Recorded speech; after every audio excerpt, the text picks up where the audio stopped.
สบายดีตอนสวยสบายดีตอนสวยเด้อทุกคนกินข้าวสวยเด้อนี่ก็สิมีผักเหมือนเดิมมีไข่มีผักมีซุปผักเนาะแล้วก็สิมีนึ่งมะอึ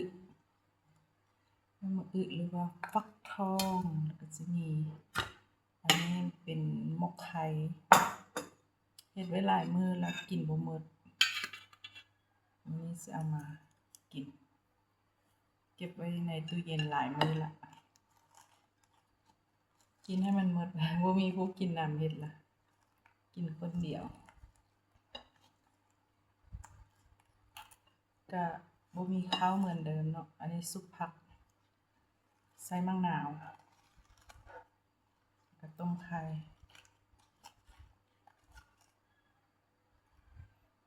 กินแค่นี้มันก็มีข้าวเหมือนเดิมดี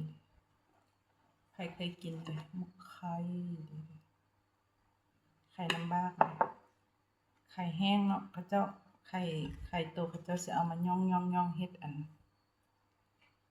เฮ็ดเป็นผงนะเป็นไข่เหยื่องนะก็เอามาเฮ็ดมกกิน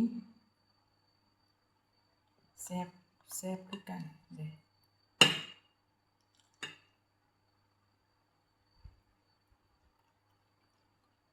มกซีนหมูใส่ผักชีหอมบัวใบหอมบัวแห้ง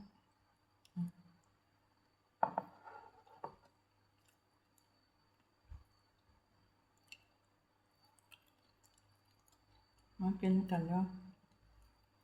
ซุปผักเหมือนเดิมทุกวันต้องมีผักมื้อนี้กินจุกๆหน่อยนึงเพราะว่าตอนแรกเราก็สิได้พรเนาะบ่ได้กิน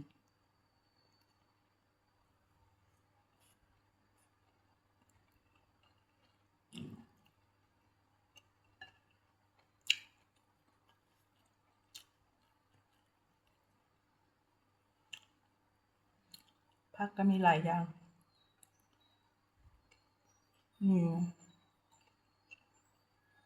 บีกระเทงใบบีกระเทงของหอมบ้านนะ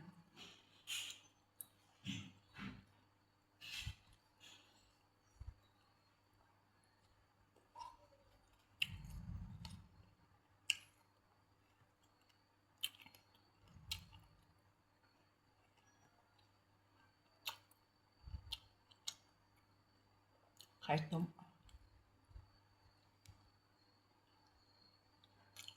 ไข่เหลืองจะบ่ได้กินหลายเนาะกินจะแค่ข้าว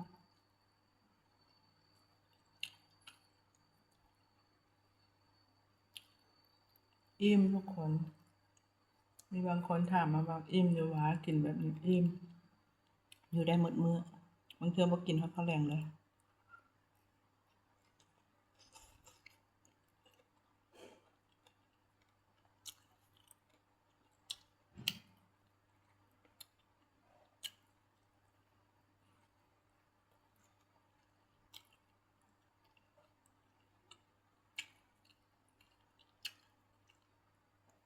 คือมันคืออย่างนี้ก็กินได้อยู่แต่กินหลายบ่ได้แล้วควบคุมปริมาณเนาะทำกินมียอดมันต้นมีใบเมี่ยงหมูผักหวานบ้านผักกันจง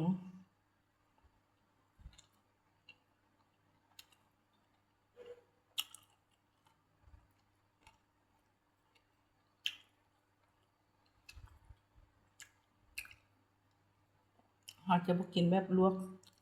เฉยๆนะคะต้องซุปมันมีรสชาติหน่อยนึงเนาะ